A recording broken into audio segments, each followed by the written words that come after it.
Buenas noches, ¿cómo les va? Bueno, estamos esperando todavía el regreso de Luis Novarecio, así que aquí estoy, Marcela Pagano soy, los voy a acompañar en este repaso de lo que fue un día muy caliente a nivel político, un fallo esperado, un fallo que para la lectura de la Casa de Gobierno de la Casa Rosada fue un mamarracho, literal, estoy repitiendo palabras que me han dicho fuentes de adentro del gobierno. Vamos ahora a hablar con mis compañeros de la repercusión, pero lo importante es saber cómo sigue, ¿no?, de cara para adelante, porque este fallo de la Corte Suprema de Justicia, que toma posición en pedido, ¿no?, en respuesta del gobierno de la Ciudad de Buenos Aires, puede sentar un precedente para futuros DNUs y futuras restricciones que tal vez los propios gobernadores no compartan. Así que ya arrancamos este programa y quiero sumar a Ignacio Ortelli, que lo veíamos recién en pantalla, y también a Martín Angulo y Pablo Winocour, por supuesto, que hoy me acompaña de nuevo esta noche. Gracias a todos. Nacho, empecemos por ese comunicado que difundió Presidencia, que es muy fuerte la respuesta a este fallo. Sí, exactamente, Marce, porque hay que dividir la respuesta del gobierno en dos pasos. Primer paso, la respuesta política, que fue con el declaracionero, que comenzó con Cristina Kirchner, después Alberto Fernández, también Axel Kicillof, muy duros contra la Corte, y después la parte técnica, que es el comunicado que emitió Presidencia, emitió el secretario de Comunicación y Prensa Juan Pablo Biondi, y que desmenuza uno por uno algunas cuestiones que la Casa Rosada quiso dejar en claro a partir de lo que fue este fallo que cayó como una bomba en el gobierno, no tanto por el resultado, sino por el contenido, Marce, porque la Corte plantea hacia adelante algunas cuestiones que el gobierno creía que no iban a estar contempladas y que tiene que ver con cómo se maneja la pandemia. Justamente es lo que el gobierno pretende regular ahora a través de un proyecto de ley para salir por arriba de este entuerto en el que se encuentra con la Ciudad de Buenos Aires y que en la Corte hoy a priori falló a favor de la ciudad, ¿no? Nacho, mientras vos estás en pantalla, vemos a un costado, recién veíamos ese comunicado de Presidencia. Fue extenso este comunicado, tiene varias páginas. ¿Qué fue lo que más te llamó la atención, lo más simbólico de este comunicado? Sí, lo tengo tras mío, pero bueno, quiero que vos lo analices, obvio. Claro, en principio, Marce, lo más importante es que el gobierno le está avisando a la Corte y también a la Ciudad de Buenos Aires de que va a insistir con el proyecto para manejar la pandemia. Este proyecto de ley se está escribiendo en estos momentos. La Casa Rosada tenía previsto presentarlo esta semana. Yo creo que va a estar a fin de esta semana o a más tardar el día lunes. Va a estar llegando el proyecto al Congreso y que va a contemplar, entre otras cosas, criterios sanitarios para poder tomar decisiones. ¿Esto qué quiere decir? Lo paso en llano. Es el presidente pidiendo al Congreso, es decir, a todos los sectores de la oposición, establecer reglas claras para tomar decisiones en el marco de la pandemia. Bueno, importante esto que está remarcando Nacho, ¿no? Sobre todo en un momento en donde pareciera que todo se politiza, cualquier decisión. Ahora bien, este fallo tiene 90 páginas, más de 90 páginas, y Martín Angulo lo subrayó, lo repasó. Decime cuáles son esas claves ocultas que tiene la letra chica de este fallo. Sí, Marcela, mira, déjame agregarte una cosa a lo que dijo Nacho respecto de este proyecto del gobierno para que tenga pautas claras de acá a futuro, pautas sanitarias. Uno de los jueces de la Corte Suprema, Ricardo Lorenzetti, en su voto marcaba esto mismo. Esto que está diciendo Nacho que va a hacer el gobierno, que deberían existir, te lo digo casi textual, mediciones científicamente inobjetables que permitan tomar pautas, tanto para abrir o cerrar escuelas como para abrir o cerrar otro tipo de actividades. Tal vez el gobierno en ese voto, en ese aspecto, si querés, una opinión de un juez, pero pueda encontrar algún guiño judicial para este proyecto. A ver, bajado a tierra, las claves son, sí. te puedo hacer una pregunta concreta, bajado a tierra, y ya lo sumo a Pablo también para que me cuente un poco cómo se vivió en otras provincias.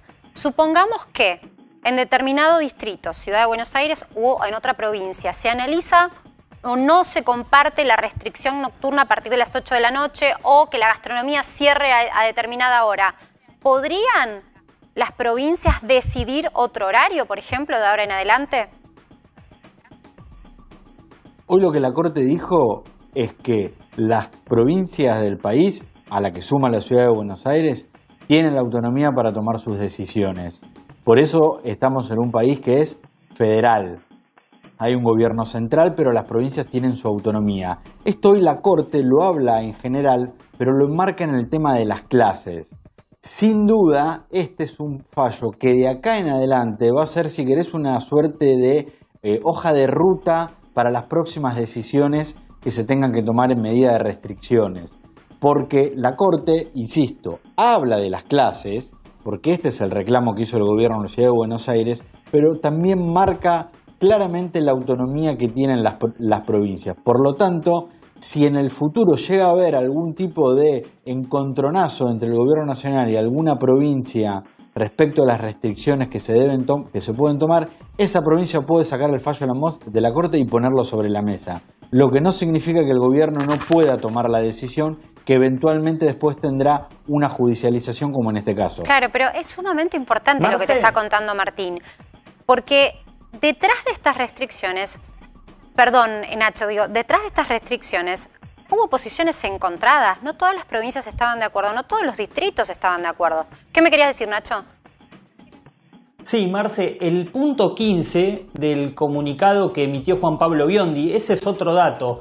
El vocero del presidente, una de las personas de más confianza del presidente, por primera vez le pone la firma a un comunicado en el que se bajan argumentos técnicos. Es un dato importante porque es la relevancia que le intentó dar la Casa Rosada a la segunda parte de la respuesta. Me parece que hay una evaluación del gobierno de no vayamos tan a la guerra con la Corte. Ya se dijo lo que se tenía que decir, ahora vamos por lo formal, vamos por lo técnico, vamos a explicar por qué hicimos lo que hicimos. Ahí hay un cambio de actitud y me parece que es la salida que está buscando el gobierno después de haber obviamente asimilado el golpe. Pero el punto 15 habla de que la ciudad de Buenos Aires ha demostrado que ha constatado y comprendido, al menos en parte, la utilidad de las medidas dispuestas por el gobierno nacional. ¿Esto qué quiere decir? Bueno, es atentos porque la ciudad, al menos en lo discursivo y también en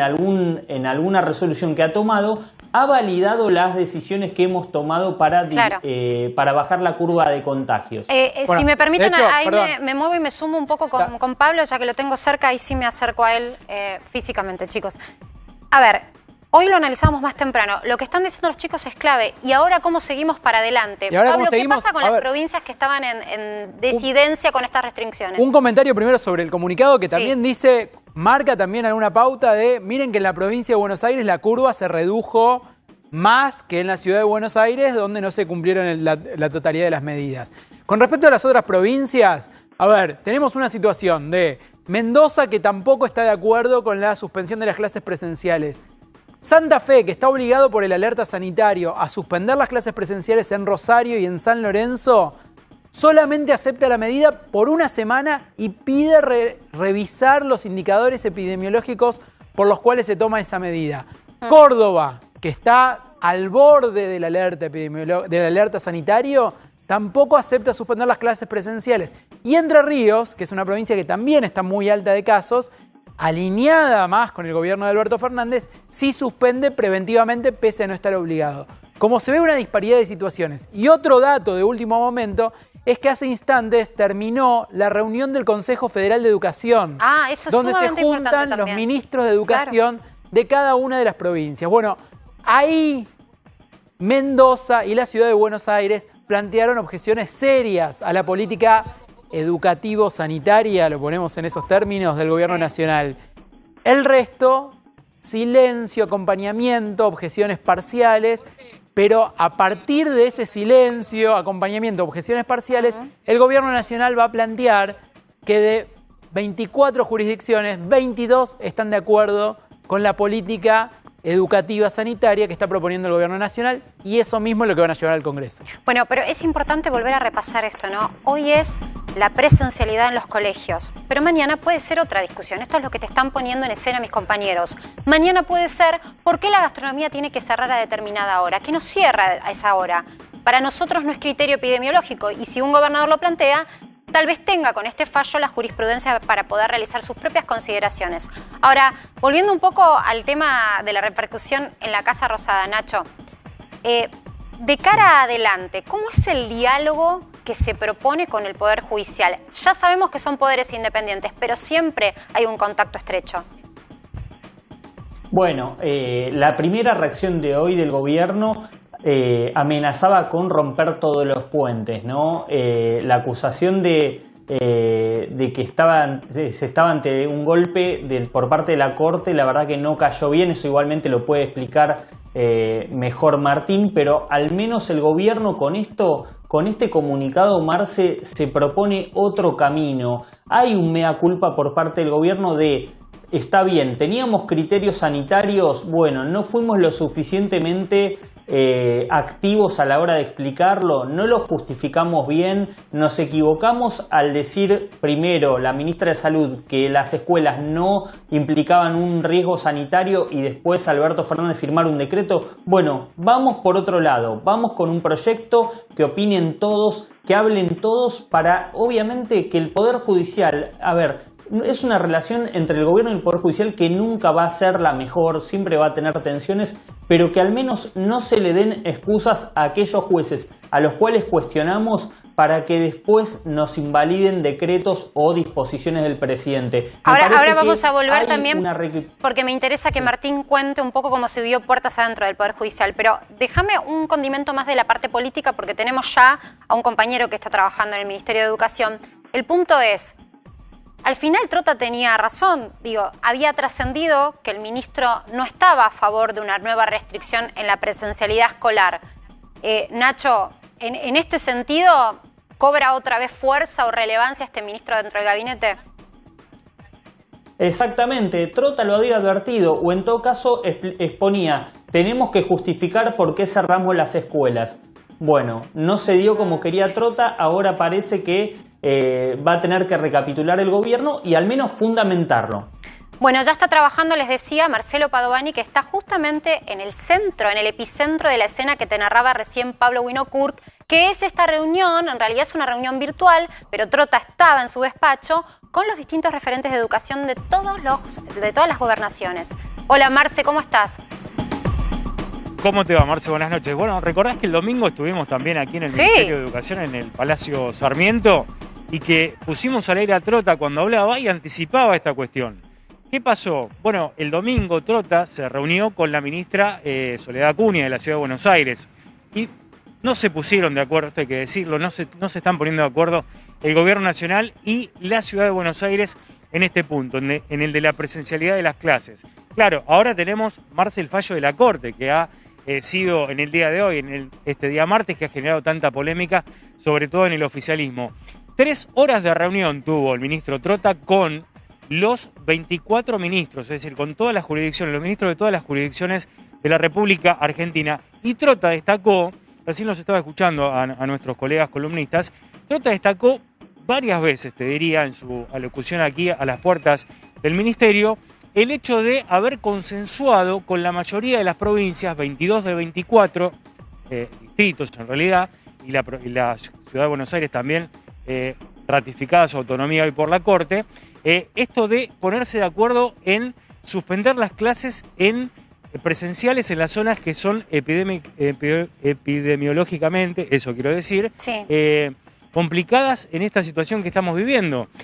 22 de 24 distritos, y vamos a reiterar lo que decía Pablo, los 2 distritos que no adhirieron y no firmaron esta resolución, que son la provincia de Mendoza y la Ciudad Autónoma de Buenos Aires. Marce, si te parece, tenemos el momento en que Trota hablaba de esta cuestión y de esta reunión que tuvo con los ministros. Lo escuchamos. Sí. Bueno, participaron las 24 jurisdicciones educativas y acordamos una mirada común entre todo el sistema educativo argentino, ratificando el desafío de la presencialidad cuidada en todo el país, marcando también la diferencia de realidades que transita cada uno de los puntos de la Argentina.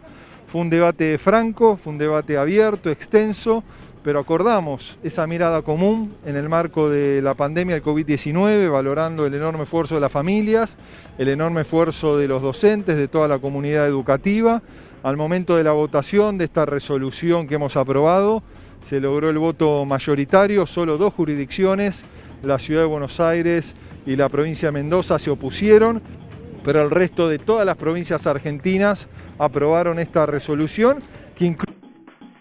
Bueno, la realidad es que más allá de la disidencia, lo que se está poniendo en cuestión es si tiene que ir físicamente el alumno al colegio, pero no como lo hacían antes. La realidad es que ya veníamos de una burbuja y de todo un protocolo establecido en los colegios en donde los chicos generalmente, digo en promedio en los colegios, iban una semana sí y la otra no. Entiendo que hay otros colegios privados que pudieron demostrar que tenían superficie y la posibilidad de ejercer otro tipo de protocolos con mayor escolaridad. Pero en realidad en el promedio era una semana sí, una semana no. Con lo cual estamos hablando de 10 días al mes que ponen en juego esta situación política. ¿Por qué no es que lo minimice, pero por qué te lo pongo para que vos lo entiendas sobre la mesa? Que en realidad no es la escolaridad presencial lo que está poniendo en juego acá el gobierno nacional o la Ciudad de Buenos Aires. Acá se ha tomado a la escolaridad presencial como una bandera política. Y veníamos diciéndolo en el día de hoy. La realidad es que tanto oposición como poder gobernante siempre tienen que abrazar banderas políticas y han encontrado en esto un punto de disidencia en un año que, no hay que ser ingenuos, es un año electoral. Marce, vos recién hacías alusión justamente a esto que decía Trota. Ahora bien, Trota había advertido, y lo decía Nacho antes, lo repasábamos juntos, que esto podía pasar. Y el fallo fue muy contundente. Después de las conversaciones que se vieron hoy, se difundió un documento. ¿Nos podés contar un poco de qué fue este tema? Este documento que difundió el Ministerio de Educación. Sí, el Ministerio de Educación básicamente lo que difunde es lo que se acordó y lo que dijo el ministro Trota aquí en palabras, que lo puso en papel escrito, digamos. Acordaron con las provincias, y este es el punto central, Marcela, suspender las clases presenciales en aquellos lugares que tienen una situación epidemiológica complicada. Los dos distritos, los 2 estados que decidieron no aceptar esta situación es la Ciudad de Buenos Aires, que recurrió a la justicia y finalmente la Corte le da la razón. En realidad no fue el gobierno de la ciudad, ¿no? Sino que fueron ONGs que querían clases presenciales en la Ciudad de Buenos Aires. Marce, pero se entendió el fondo de la cuestión. Se entiende perfectamente. Sí. Te agradezco enormemente esta cobertura, sobre todo un día como hoy, que además hace tanto frío. Vamos a estar hablando de eso. Pablo, políticamente, la lectura que haces de este documento que se dio a conocer. A ver, básicamente cierran filas todos en torno a la suspensión de la presencialidad educativa en las zonas de alerta epidemiológico, que son las zonas más complicadas, que en este caso, tal como estamos hoy, es Ciudad de Buenos Aires, provincia de Buenos Aires solamente el AMBA, Rosario y algunas jurisdicciones de Mendoza. Cierran todo filas menos Ciudad de Buenos Aires y Mendoza, que casualmente Ciudad de Buenos Aires y Mendoza son 2 de las que tienen 2 líderes nacionales, siguiendo esta línea que vos planteabas, son 2 líderes nacionales de la oposición, en un caso Horacio Rodríguez Larreta, que es precandidato a presidente también, y en el caso de Mendoza, Alfredo Cornejo como líder político. Me dijeron que está bien, internado, moderado, pero con, digamos, en principio fuera de peligro. Pero es el líder político de la provincia, Rodolfo Suárez es el gobernador, pero bueno, hay un liderazgo nacional también. En cambio, otros 2 gobernadores, como son Gerardo Morales y Gustavo Valdés, Jujuy y Corrientes, son más moderados y suelen ser más laxos en el acompañamiento al gobierno nacional. Bueno, esta es la situación que está configurada y también teniendo en cuenta otra cuestión que tiene que ver con que justamente en los aglomerados urbanos más importantes es donde hay más riesgo de que se suspenda la presencialidad. Y eso también obliga a los gobernadores de Mendoza, de Córdoba, de Santa Fe y de la Ciudad de Buenos Aires a estar más atentos. Es difícil que Jujuy llegue exactamente a una situación como la que hoy tiene la Ciudad de Buenos Aires, por ejemplo. Bueno, importante esto que estás repasando. También les decía recién, hace frío. Parece que esto que hubiera sido no es noticia el que haga frío. Yo estoy viendo en pantalla 14 grados. Mis compañeros están aislados, están abrigaditos. Menos Pablo que vino para acá. Pero ¿sabes qué? El frío hoy pone en juego la actividad económica también. Pensá en esos sectores que, como la gastronomía, solo pueden hoy poder dar servicio al aire libre. Es muy complicado, pero por otro lado también el transporte dentro de su restricción impuso la obligación de tener ventanillas bajas. Me refiero concretamente a los colectivos. Está Gaby Prosperi trabajando en Constitución. Gaby. Hola Marce, ¿cómo estás? Qué frío, Buenas noches. ¿No? ¿14 grados? No, 14 grados no. Acá no. Acá no, acá hace menos. Es una noche de invierno. Y vos lo verás con la gente que pasa atrás mío, capuchas, gorras, gorros, camperas, pulóveres. El que no tiene puesto una campera o no tiene puesto un saco en este momento, tiene frío. Así que es una prueba de fuego para lo que vos decías. ¿Cómo funcionan los colectivos? Ventanillas abiertas, ventanillas cerradas. ¿Qué hacen los pasajeros? Abren, cierran las ventanillas, mantienen las condiciones que establece el protocolo para con los colectivos. Bueno, todo muy difícil, Marce, porque además depende de la carrocería del colectivo que te toque. Hay colectivos muy modernos que tienen equipos de aire acondicionado y que tienen solamente unos ventiletes, ni siquiera tienen ventanillas. Entonces ahí también se complica mucho la situación, ¿no? Claro, no, esto es importante lo que estás marcando vos, ¿no? Tampoco tenemos muchas unidades de última generación y digo, el que en algún momento tuvo que transitar el transporte público sabe perfectamente cuántas veces querés abrir una ventanilla y no podés, pues están trabadas. Bueno, importante este punto que se cumpla. Ahora, la contracara de esta medida es que el frío propicia el resfrío, propicia la gripe convencional, propicia la angina, y los síntomas de estas enfermedades tan comunes en esta época del año pueden ser confundidas, plausibles de ser confundidas con un COVID, con un síntoma de COVID. La pregunta que te quería hacer, Gaby, es si hoy la afluencia, estás trabajando hace varios días en Constitución, ¿la afluencia de gente fue la misma que un día común? Siempre. De estos días, igual, la misma, absolutamente la misma. Y recordemos respecto de lo que vos decías, que hace unos meses atrás, Carla Bisotti, cuando oficiaba de vocera del Ministerio de Salud, que en su momento estaba referenciado con Ginés González García, dijo, hay que hisoparse o hay que hacerse un control aún con el mínimo síntoma de resfrío. Por lo tanto, cuando bajan las temperaturas, todos seguramente tenemos algún síntoma de resfrío y entonces justamente la situación de testeos, de ir a los hospitales, de buscar alguna asistencia médica, se va a potenciar aún más. Entonces, todo, absolutamente todo, se complejiza. Mirá, acá estamos en la parada de la línea 98 que comparte con la línea 51. Le voy a preguntar, a ver, estamos en vivo. ¿Te puedo hacer una pregunta? Una sola. No, gracias. ¿Ventanilla abierta o cerrada? ¿La abrís vos? Abierta. ¿La mantenés abierta? Sí, siempre. Y si está cerrada, vos pedís que se abran, si no la puedes abrir, ¿la abrís vos misma? No, hay un par de gente que cierra las ventanas, pero siempre se mantiene alguna abierta, por lo menos una de adelante y otra de atrás. ¿Sos pasajera habitual de la línea? Sí, del 98 siempre. ¿Y cómo la gente respeta o no los protocolos? Barbijo, ventanillas abiertas, tratar de no subirse a un colectivo si está demasiado lleno. Se respeta, pero muchas veces con el barbijo abajo de la nariz. Ajá. Eso pasa siempre. Ajá. Y se solicita que siempre se coloque de forma correcta. ¿Y vos sos de aquella que dice, che, ponete el barbijo bien? Siempre, sí. Sí, más que nada por el cuidado de uno y el cuidado de los demás. Ahí está. Ahí nos tocó entonces una pasajera muy, pero muy responsable, Marce. Sí. Ahí viene justamente el 98. Vos me decís si tenemos tiempo. ¿Te vas a subir? Va a venir el 98, va a parar aquí donde estamos nosotros. No. Me voy a quedar abajo, pero vamos a ver cómo suben aquí los pasajeros y cómo está este colectivo en función de lo que venimos hablando. Unidad, claro, a ver si tiene las ventanillas bajas, cuánta gente entra, si alguien controla. Y por suerte con poca gente. Y voy por el otro lado, mientras ustedes ven este lado y cómo suben los pasajeros, voy a hablar un segundito con el chofer si es tan amable, ¿no? Pobre chofer también, qué tareas maestro, ¿cómo estás? Que tienen hoy. Estamos en vivo. ¿Qué te parece? Te felicitamos por el laburo primero. ¿Y cómo se cuida la gente? ¿Abrís las ventanillas y la gente ahora que es invierno tiende a cerrarlas? ¿Cómo manejás eso? No, la avisás y la gente entiende que tiene que circular el aire y se cuidan bastante, sí. Además, es un cuidado para vos también, ¿no? Sí, no, obvio. Tenemos todas las ventanillas abiertas, tenemos el alcohol, todo, así que bien. ¿Cómo fue la experiencia con este primer día de frío hoy? Y es bastante complicado porque venís así, pero tiene que circular el aire. Sí o sí tiene que estar circulado. ¿Estás terminando o empezando vos? No, estamos arrancando. Estás arrancando, o sea, te queda toda la noche de frío. Sí, hasta las 2:30 de la mañana trabajamos. Escúchame, cuando tenés que decirle a las personas que están subiendo una parada, por ejemplo en hora pico, che, hasta acá, no pueden entrar más, ¿se arma lío con el pasajero o no? Y bastantes veces sí, se enojan. Pero es entendible porque terminan de trabajar y quieren llegar a sus hogares, ¿no? Pero también hay que cuidarse.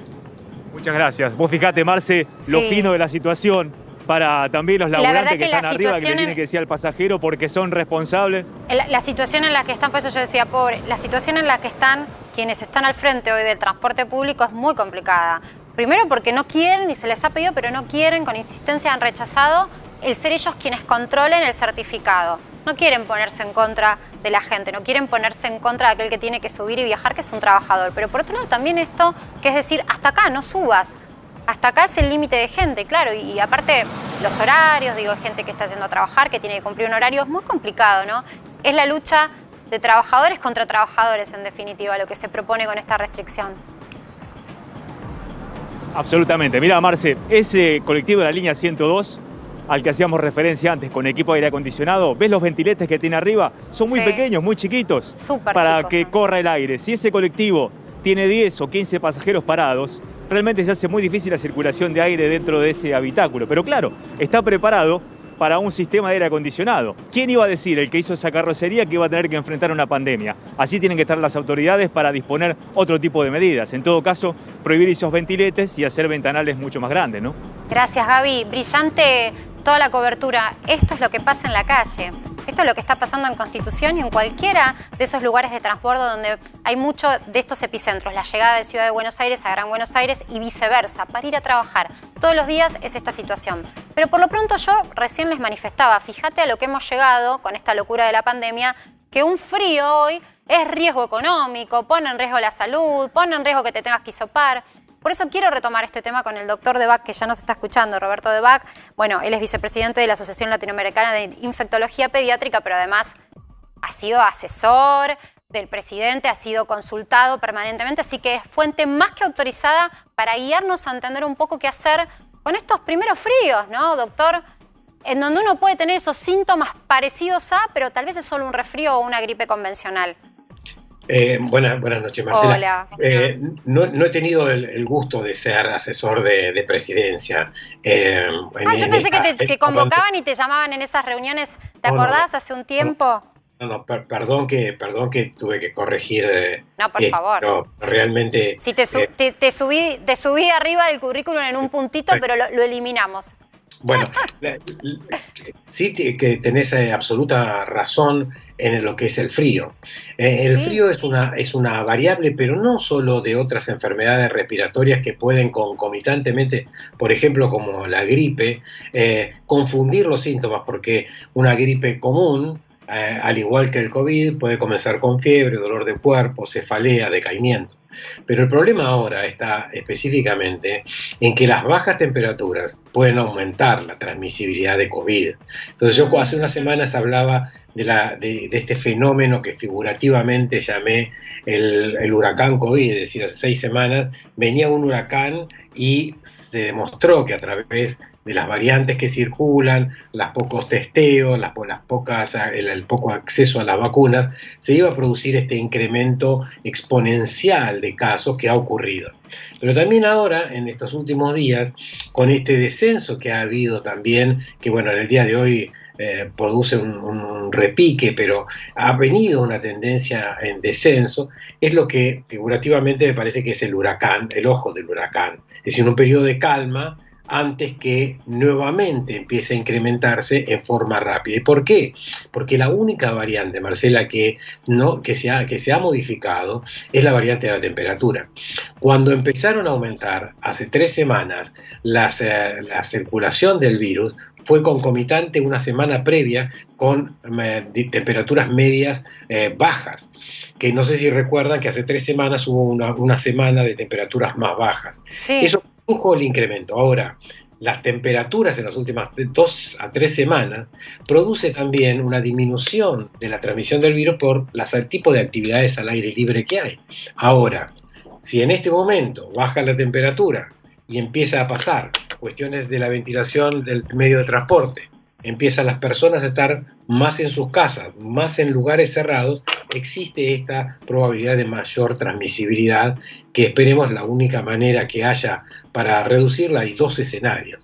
Uno es conseguir rápidamente 10 millones de dosis y administrarlas al 50% de los grupos prioritarios que en Argentina requieren las vacunas en este mes, cosa que pareciera difícil, aumentar los testeos a 300, 400 o 500.000 testeos por día, parece difícil, y las temperaturas bajas. Entonces es un escenario es un escenario que podría disminuir las cantidades de casos, pero estamos en un escenario diferente, un escenario de poco acceso a vacuna, pocos testeos, y por lo tanto con el frío puede aumentar sin ninguna duda nuevamente el pico de coronavirus, de COVID-19. ¿Qué lectura haces del número de contagios de hoy? 26.238 fueron los nuevos contagios detectados, los nuevos casos, y es el número más alto, me lo anoté, hice los deberes, más alto desde el 23 de abril. Bueno, ¿en danza con nuevas restricciones o con mayores controles en verdad? ¿Por qué se da este pico de hoy? Bueno, puede ser también algunas cuestiones acumulativas de provincias, pero sin ninguna duda es transmisibilidad de la infección. Todos conocemos que hubo unos días, y los que atendemos pacientes, teníamos hace 2 semanas una cantidad de pacientes diarios. La semana pasada hubo una reducción y ahora empezaron de nuevo los llamados telefónicos de pacientes. O sea que no es que se calma, no es que hay un descenso drástico. Ahora, vos podés relacionarlo con estas medidas de restricciones que hubo. Si ves la curva de caída de los casos de la ciudad de Buenos Aires y la caída de los casos de la provincia de Buenos Aires en los últimos 10 días, y comparás esas curvas, son iguales en la velocidad de descenso, uno con escuelas abiertas y otro con escuelas cerradas. O sea que las restricciones de las escuelas pareciera que no está impactando en los números reales tampoco de lo que se publica oficialmente. Y después las restricciones nocturnas sí creo que tiene un impacto, porque si no podés controlar la nocturnidad, por ejemplo, en la provincia de Buenos Aires o en la ciudad de Buenos Aires, con fiestas clandestinas o con eventos supercontagiadores, la nocturnidad y las restricciones de no circulación evita eso, y se evita eso, se evita una parte de la transmisión. Es importante, estamos escuchando especialistas y obviamente opiniones políticas, pero es importante el ceñirse al análisis de los números y de las estadísticas que ustedes como especialistas nos pueden acercar. En resumen, que las clases sean presenciales no pone en riesgo a la situación sobre todo del AMBA o de las ciudades más con urgencias epidemiológicas. Hasta este momento, Marcela, no. Ahora, si vos me decís en las próximas 2 semanas tenemos esta baja de temperatura que persiste durante 2 o 3 semanas, en 2 o 3 semanas la situación epidemiológica puede ser mayor de la última semana. Pero doctor, el frío llega, el invierno va a llegar, es inminente. Lo que no llegan son esas 10 millones de vacunas que vos estás diciendo son necesarias como para que haya una inmunidad para afrontar ese invierno parados desde otro lugar. Entonces el frío va a llegar, lo que estás es anticipando lo que va a venir. Sí, anticipando sin duda, no la onda pandémica, porque esa no la vamos a poder bajar, ya es tarde. Lo que uno puede bajar es proteger a las personas que tienen riesgo a través de las vacunas, que a las 4 semanas se reduce la probabilidad de muerte. Entonces, protegiendo a esas personas, no van a ocupar las camas de terapia intensiva, no se va a saturar el sistema sanitario, y los jóvenes que tienen infección, porque estas variantes también afectan a los jóvenes, podrán tener acceso a esas camas. Si no, bueno, por supuesto el sistema sanitario se estrese, puede producirse un caos que esperemos que no ocurra, y que me esté equivocando. Quiero ir puntualmente al tema de los chicos. ¿Qué estás observando, ahí ya acudiendo a tu especialidad, qué estás observando con los más pequeños, con esta segunda ola, entre comillas, de COVID? Bueno, ya lo dijo la Sociedad Argentina de Pediatría, los amigos, los pediatras de la Argentina, los vemos en las consultas médicas de los niños, inclusive algunos de los padres cuando se infectan y nos cuentan.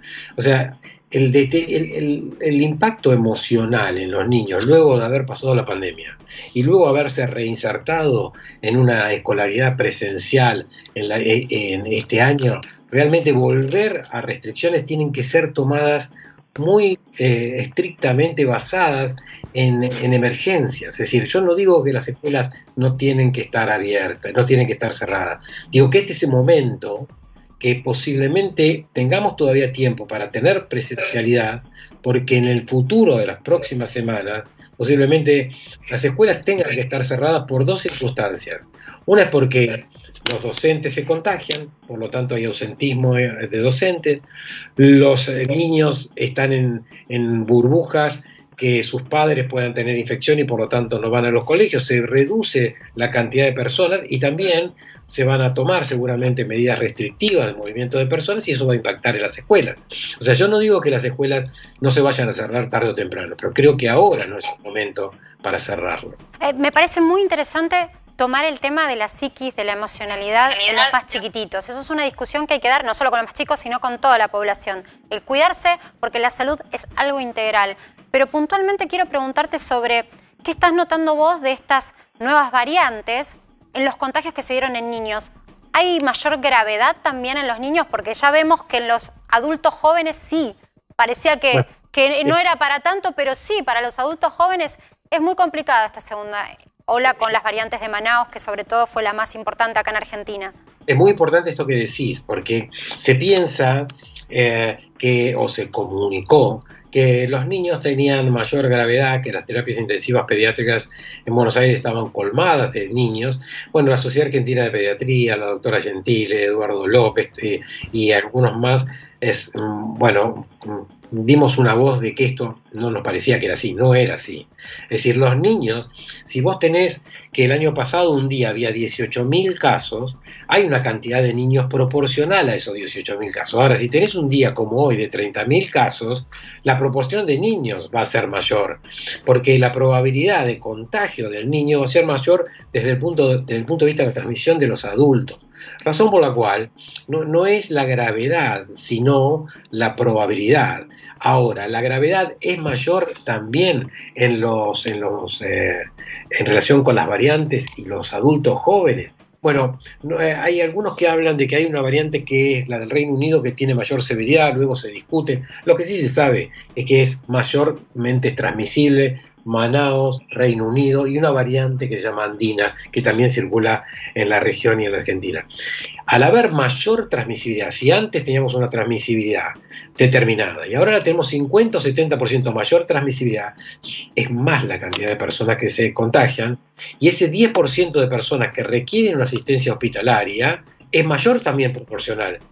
Acceden a un sistema sanitario donde empieza a estresarse, donde empieza a haber pocas camas, donde un paciente puede estar 5 horas arriba de una ambulancia, y entonces eso es lo que genera el caos. Lo que hay que hacer es bajar la probabilidad de transmisión, no solo con restricciones que son la herramienta del error. El error es no tener vacunado a una población lo suficientemente alta. Mira, hoy... Y los testeos, Doc.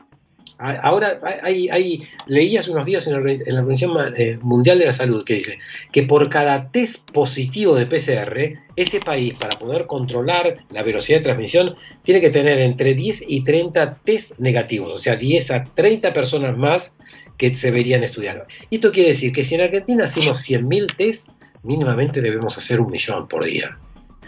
Entonces... tenemos baja política de testeo, no tenemos acceso de vacunas, razón por la cual las restricciones va a hacer que la gente no se tome contacto, pero la gente tiene que tener una salud física, salud emocional y salud basada en la economía, y eso es lo que hace que no se cumplan algunas restricciones y se aumente, bajando la temperatura, estas tasas de transmisión. Ojalá me esté equivocando y que tengamos unas bajas de temperatura sin aumento de la cantidad de casos. Clarísimo. Gracias, doctor Debac, por tener esta gentileza de atendernos. Bueno, la realidad es que lo que queremos es también llevar información para que la tengas y tampoco generar este terror que muchos, como recién decía el doctor Debac, muchos papás tenían pánico porque se escuchaba que a los chicos los agarraba, que era más mortal. Bueno, atención porque hay que atender a estas consideraciones para saber cuándo se deciden, sobre todo las decisiones de política en materia de salud. Y por eso retomamos, ya que estamos hablando de política, la conversación y la discusión sobre el fallo de la Corte Suprema de Justicia y está Facundo Suárez Lastra. Permitime, Facundo, que me siento. ¿Cómo no? Bueno, diputado por la UCR, no requiere mayor presentación, todo el mundo lo conoce, pero es importante marcar posiciones políticas, por eso recalco radical. Facundo, ¿qué te pasó cuando viste este fallo y lo leíste? Lo expresó mejor que nadie mi colega, la diputada Brenda Austin. Fue una bocanada de aire fresco. Primero lo leí, demora un rato, yo no creo que lo hayan leído ni Alberto Fernández ni la presidenta por el momento en que lo dijeron. ¿O lo tenían antes? A mí me demoró un par de horas, son 95, si uno quiere tener una lectura meticulosa, son más de 95 hojas. Está muy bien fundado, es muy consistente, es una congruencia de 4 votos distintos, 2 en un mismo sentido, 4 jueces que votan, 2 en un mismo fallo y 2 por separado, pero 4 votos congruentes, donde arranca con los peronistas, que eso es lo interesante, no solamente peronistas, sino que fueron constituyentes, tanto Maqueda como Rosati participaron de la reforma de la Constitución del 94, fueron convencionales constituyentes por el peronismo, y ellos arrancan diciendo que el federalismo es concertación, el federalismo es diálogo, el federalismo es acuerdo y respeto recíproco entre los distintos estamentos de gobierno. Es un muy buen enfoque para llamar un poco al orden a esta forma de gobernar donde el presidente dice yo los cuido, yo hago, al margen de que la ley le dé la competencia para gobernar sobre una materia. De necesidad y urgencia. Decreto de necesidad y urgencia y la acción personal. Yo me ocupo, yo los cuido. Él habla en primera persona.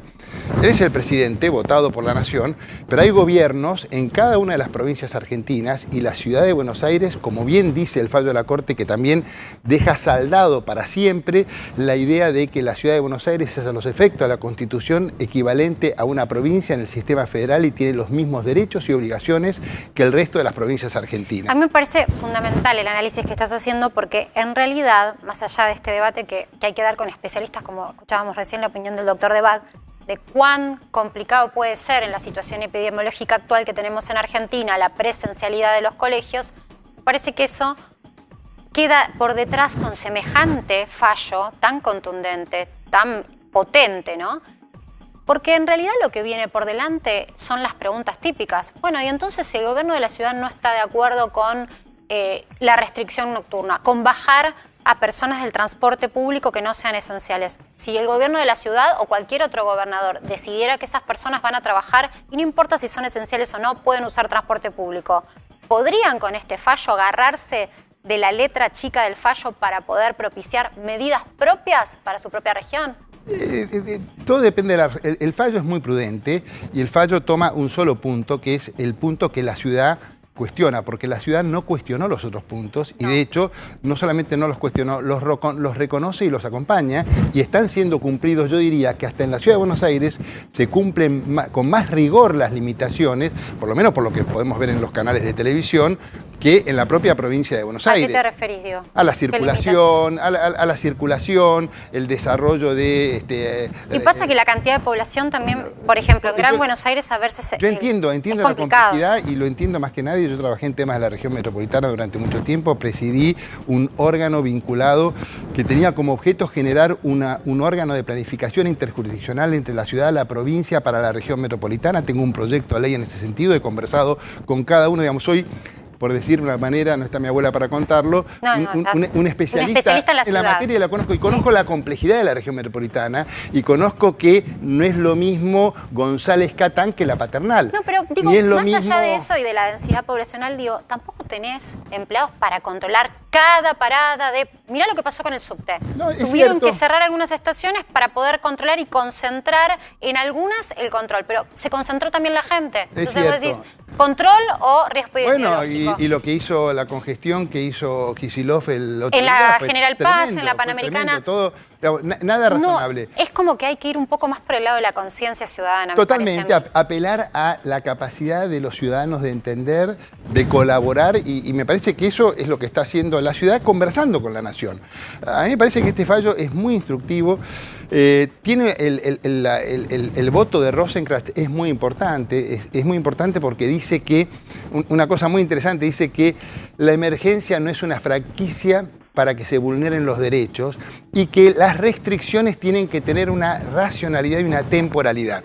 Porque no estamos hablando de una restricción cualquiera, estamos hablando de una restricción infundada del presidente de la Nación sobre el sistema educativo que por 15 días, y que ya las volví a prorrogar y no sabemos por cuánto sería, pero que venimos de un año.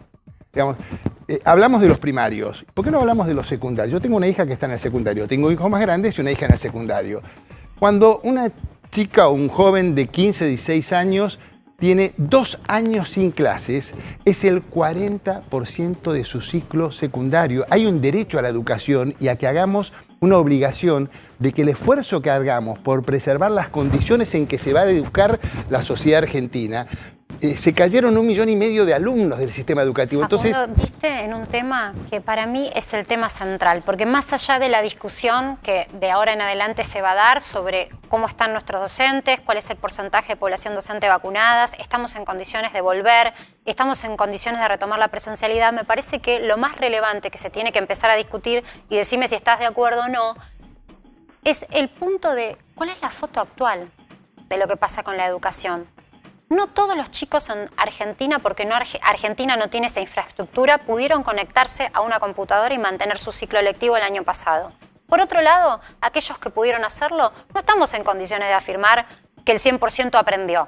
No es lo mismo el docente presencial que el docente asistido por un papá en una casa. Hay situaciones tan particulares que no sé cómo lo están trabajando ustedes desde la oposición, pero ¿se están pidiendo estudios para saber cómo está la educación en Argentina? Sí, hay bastante poca información, lamentablemente. Diría nada, ¿no? No, hay, pero por ejemplo sabemos que contrariamente a lo que pasa, que la Ciudad de Buenos Aires insiste en la presencialidad y la provincia de Buenos Aires insiste en la virtualidad, lo paradójico es que la proporción de alumnos en el sistema educativo que cuentan con elementos para tener la virtualidad en la Ciudad de Buenos Aires multiplica casi por 2 a la que tienen los alumnos en la provincia de Buenos Aires. Los alumnos en la provincia de Buenos Aires no están en condiciones materiales de desarrollar educación virtual por falta de equipamiento y por condiciones ambientales en sus hogares para recibir educación virtual. En el interior del país también. No, pero, uno viaja y se da cuenta que ni señala a veces. Pero en el interior del país en este momento hay clases. En la mayoría de las provincias hay clases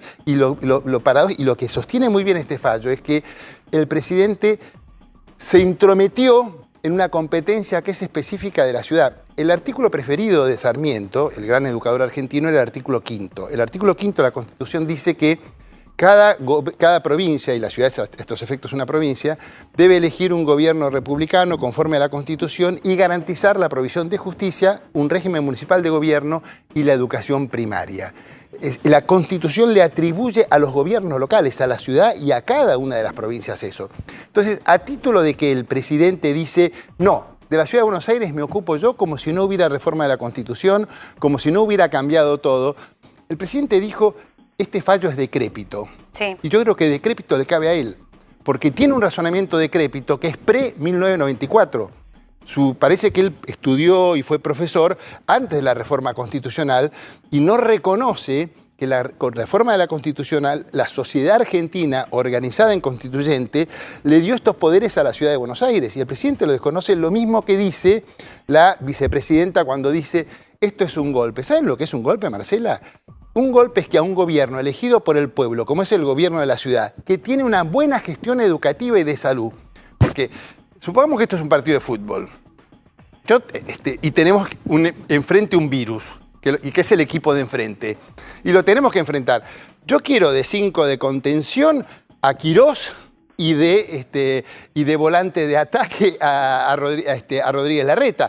No me gustaría, me parece que Alberto y Bisciotti están de sobrepeso, digamos, han fracasado con las vacunas. Facundo? Sinceramente, hay un buen gobierno acá como para que se hagan cargo ellos. Yo me imagino, quizás porque soy una soñadora, todavía me faltan años para perder todavía los sueños. Espero no tener que hacerlo en este país donde pareciera ser que la clase política llega determinada y se olvida de los sueños. Yo me imaginaba que con la pandemia el equipo era un equipo en donde iba a haber oposición y el gobierno nacional del mismo lado. Es decir, Juntos por el Cambio y el Frente para Todos, todos contra el virus. ¿Qué sí va a hacer el equipo? Bueno, eso es lo bueno del fallo de la Corte. El fallo de la Corte habla de buena fe entre los gobernantes, habla de buena fe entre los distintos gobiernos. Buena fe es dialogar, buena fe es no sorprenderlos. Imagínense ustedes, quiero volver sobre esto, porque esto pasó acá, en esta ciudad y en este país. El presidente de la Nación le sacó de golpe, de un día para el otro, por un reclamo de la policía de la provincia de Buenos Aires que Kicillof no podía manejar, le sacó la coparticipación, 67.000 millones de pesos, a una administración que maneja 33 hospitales que atienden a la gente del conurbano. Le sacaron el equivalente al 80% de la planilla total de sueldos de salud, cuando todo el mundo... Cristina lo admira a Biden por los recursos que pone en el sector público y en la ciudad de Buenos Aires, donde se maneja en el centro neurálgico del área metropolitana, donde está la mejor estructura de salud para enfrentar a la pandemia, Le sacaron los recursos. Si Biden viera lo que hicieron acá, dice, estos tipos están locos. ¿Cómo le vas a sacar al que tiene 33 hospitales el 70% de los recursos que tiene para pagar a su personal de salud? Esto lo hicieron acá. Entonces, ha faltado buena fe. Digamos, yo digo, me gusta hacer esto sin ánimo condenatorio, sin decir, miren lo que hicieron. Digo, muchachos, párenla. Así no se hace. Háganle caso a la Corte. La Corte habla de buena fe. Facundo, ¿qué va a pasar con Mendoza en diálogo, digamos, con referentes también de Juntos por el Cambio? ¿Qué se está cocinando? Porque Mendoza también tenía disidencias sobre esta situación de restringir la presencialidad en las escuelas. No, bueno, es que cada administración tiene la facultad y el deber de hacer lo que considere más pertinente para defender su sistema educativo y la salud de su población. Acá la Corte no se mete en ese tema y lo que la Corte nos dice es que hay una competencia originaria y competencias concurrentes y que en el caso de las competencias concurrentes tienen que ser acordadas.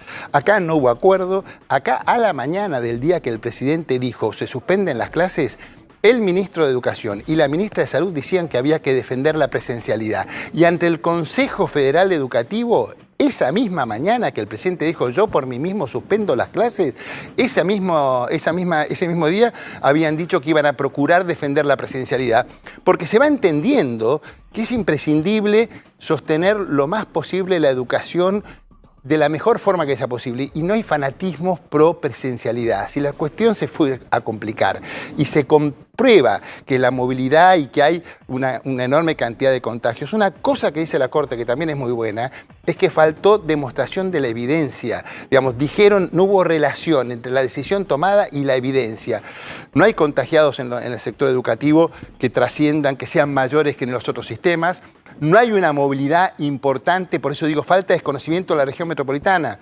En la ciudad de Buenos Aires, en los niveles primario y preescolar, la mayoría de los viajes son cercanos, entre otras cosas porque el sistema de inscripción en la educación pública es un sistema de inscripción por cercanía. La mayoría de la gente va caminando, va con medios propios, se organizan los padres para llevar a los hijos, casi no hay utilización de transporte público y hay evidencia demostrada que cuando empezaron las clases en la ciudad de Buenos Aires, bajó el nivel de utilización de subes por parte de los estudiantes. Eso es dato duro de la realidad, porque hubo responsabilidad de la comunidad. Los padres prefirieron llevar a sus hijos y que sus hijos no fueran en transporte público. Entonces, ¿por qué frente a esa situación el castigo de dejar sin clases presenciales?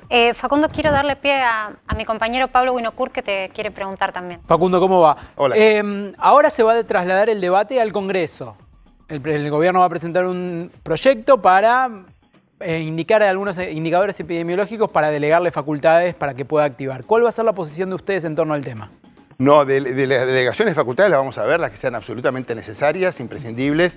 No estamos para darle cheques en blanco. Primero porque la Constitución lo prohíbe, el artículo 129 de la Constitución es claro en que no se puedan delegar facultades. Pero aparte de eso, porque tampoco tenemos mucha ganas de delegarle a un gobierno que tiene una mala gestión en la pandemia. La gestión educativa, la gestión de salud y la gestión de vacunación nosotros la evaluamos como mala. Entonces no vemos una razón cuando tenemos competencias en las provincias argentinas para hacerse cargo del tema. Cooperación, coordinación, compartir información, participar de información para tomar decisiones, nos parece todo bien, pero delegación no me parece. O sea, no hay forma de acercar posiciones en esto. No, total. Hay forma de acercar posiciones. Estamos reclamando estar lo más cerca posible para evaluar la información en forma conjunta, para que se entiendan los argumentos y para que no se tomen decisiones al conjunto pensando en las dificultades de uno. Yo tengo, para mí, es una impresión personal que la comparto con el público, yo tengo para mí que esta decisión de cortar las clases en la ciudad de Buenos Aires tiene que ver con la complejidad y la dificultad de manejar la situación en el Gran Buenos Aires, que es una complejidad que hay que atender y que hay que colaborar y tiene que colaborar la ciudad con la nación y la provincia. Lo que no se puede hacer es, para procurar ejemplaridad en una ciudad, en una región donde está la cosa compleja, castigar a la ciudad de Buenos Aires con una presencialidad, evitando la presencialidad en forma forzada e injustificada, como bien lo ha dicho la Corte. Facundo, ya está con nosotros la diputada del Frente para Todos, Gisela Marciotto, que la vi pasar y ahora la veo sentada. Hola Gisela, ¿cómo estás? Hola. Vamos a hablar con vos después de la pausa, pero no sé si querés, no sé si pudiste escuchar esto último, me parece importante tal vez la posibilidad de un diálogo entre ustedes, si querés decirle algo, contestarle la algo. verdad que no estaba prestando atención porque me estaba acomodando, pero no tengo por eso te pregunto, porque no quiero como que parezca que uno no quiere que se crucen o no se contesten, pero aparte la verdad que me parece que el diálogo... Con Facundo tenemos un diálogo cruzado, pero tenemos un diálogo al fin. Totalmente. Pero con buena onda. Tenemos un diálogo al fin con buena onda y con respeto, así que no tengo ningún problema. Si querés, podemos hablar. Digo, no estaba escuchando lo que venía diciendo. No, bueno, entonces después de la pausa yo les propongo, si quieren, empezar a contrastar criterios, ¿no? Porque lo que queremos es llevarte la pluralidad de las voces y que vos puedas en tu casa tener tu propio criterio sobre lo que fue hoy el fallo de la Corte Suprema. Ya volvemos.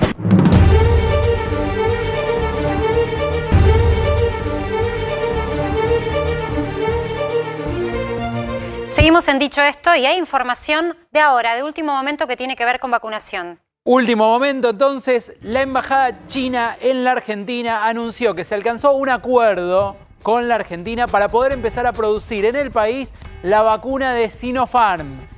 Esto confirmó la embajada china, como siempre apoyará el esfuerzo conjunto de ambos países para enfrentar la pandemia y asistirá Sinopharm en colaboración con el país. ¿Cómo sería esto? No está en el tuit, pero ¿cómo sería la fabricación de la vacuna de Sinopharm? Sería a través de los laboratorios Elia, justamente de Hugo Sigman, y se produciría enfrente de donde se produjo la vacuna de Sinopharm, en una planta justamente enfrente en la zona de Garín. Veremos entonces cómo se avanza y cuáles son los tiempos, porque recordamos, nuestros tiempos y nuestras necesidades a veces no son los tiempos de la industria farmacéutica y de los convenios internacionales. No, pero bueno, aparte todo lleva una logística y hay además protocolos de aprobación y demás, pero esperemos que esto en cuanto antes se pueda resolver para empezar a tener buenas noticias, ¿sí? Sobre todo para aquellos que tienen tanto miedo y quieren reiteramos vacunarse. Entonces, están dados los acuerdos para que la vacuna de Sinopharm, que hasta la semana pasada llegaba a la Argentina y ya no va a llegar más desde China, se empiece a fabricar acá. Falta ver cuánto tiempo. Gisela Marciota, ¿cómo estás? Hola, ¿qué tal? Buenas ¿Todo bien? Muy bien. Días difíciles, ¿no? Muy calientes de la política. Días. ¿Cómo te encontró a vos el fallo de la Corte Suprema de Justicia? Cuando lo leíste, ¿qué sentiste? Días, semanas, meses y un año y pico ya muy difícil, ¿no? Porque no lo podemos reducir a lo que está pasando solamente estos días. Respecto del fallo, yo vengo preocupada y triste, te diría, desde que se judicializó la cuestión. Este es el desenlace nada más, pero la cuestión arranca cuando se judicializa una decisión política. Y digo, independientemente, obviamente que a mí no me gusta el fallo, porque considero que lo que se estaba priorizando era la salud, porque considero que tenemos un gobierno coherente entre lo que dice y lo que hace, y porque me entristece y me preocupa que sea la Corte Suprema de Justicia la que esté interviniendo en decisiones de gobierno y que quienes no fueron elegidos para representar y gobernar a los argentinos y a las argentinas estén tomando una decisión de gobierno como la que toma la Corte Suprema de Justicia. Un poder, digo, respetando la división de poderes, ¿no? Pero uno de los tres poderes que tiene peor imagen en la sociedad argentina, el que tiene más bajo índice de credibilidad, es el que toma una decisión que en plena pandemia no contempla la salud. Ahora, dicho esto, y sabiendo que por supuesto no me gusta el fallo, y no nos gusta el fallo de la Corte Suprema, ni que la Corte Suprema gobierne sin haber sido elegida para gobernar, en este caso con este fallo, también hay que decir que nosotros somos coherentes y hay un fallo que no nos gusta, pero hay un fallo que vamos a cumplir. Cosa que no pasó en la ciudad de Buenos Aires, cuando se pregona institucionalidad, pero solamente se cumplen los fallos cuando los fallos le gustan al jefe de gobierno de la ciudad de Buenos Aires. Entonces me parece que ese es un punto central, ¿no? La incongruencia. ¿Sabés que vos te sumaste sobre la charla y yo quiero ponerte un poco en contexto lo que estábamos dialogando con Facundo? El punto es que hay gobernadores, y en este caso el jefe de gobierno porteño, que sentían que estaba comiendo el DNU, el decreto de necesidad de urgencia del presidente, estaba comiendo su autonomía. Y esa fue la situación que lo llevó a presentar este recurso en la justicia. La pregunta es, ¿vos pensás que esto va a sentar un precedente para que otras provincias tal vez hagan lo mismo? Mirá, hace un ratito nada más el ministro de Educación, Nicolás Trota, estuvo reunido con el Consejo Nacional de Educación, que está integrado por todos los ministros de Educación de todo el país. solamente 2 provincias no acompañan la decisión del presidente de la Nación del decreto que hoy tuvimos el fallo. Mendoza y la Ciudad de Buenos Aires. El resto de las provincias coincide con el decreto que había firmado el presidente Alberto Fernández y que hoy tuvimos la noticia del fallo. Con lo cual, digo, esto me parece que es el dato político importante y es el apoyo unánime a la decisión que había tomado el presidente de la Nación, insisto, en un contexto de situación extraordinaria, donde el Poder Ejecutivo cuenta con un poder de policía sanitario, en este caso porque estamos atravesando una pandemia que nos viene atravesando desde hace más de un año y que desde el 19 de marzo del año pasado el presidente de la Nación priorizó y fue coherente con esa priorización que tuvo, que fue la salud de los argentinos y de las argentinas. Nunca se modificó la conducta del presidente Alberto Fernández, a pesar de tener que tomar medidas y anuncios que son sumamente antipáticos cuando uno ya está como un poco harto de toda esta situación, porque estamos todos hartos, con miedo, irritables. Digo, es una situación que a todos nos pone. Ayer compartíamos una noticia que nos generaba escalofríos, que en New York Times advertía en Estados Unidos y los centros epidemiológicos en Estados Unidos, el análisis era que se venía una tercera ola y que el epicentro iba a estar justamente en Sudamérica. Por eso me parece que es interesante este diálogo y empezar a unir criterios, ¿no?, sobre lo que va a ser enfrentar con escasez de recursos, porque es un país pobre Argentina, hay escasez todavía de vacunas, escasez de testeos. ¿Cómo vamos a enfrentar esta vida en el medio quizás de una pandemia que tenga para largo? Facundo, ¿querés contestar algo a lo que decía Gisela? En primer lugar, no hubo una judicialización de la política, no estuvo planteado en esos términos.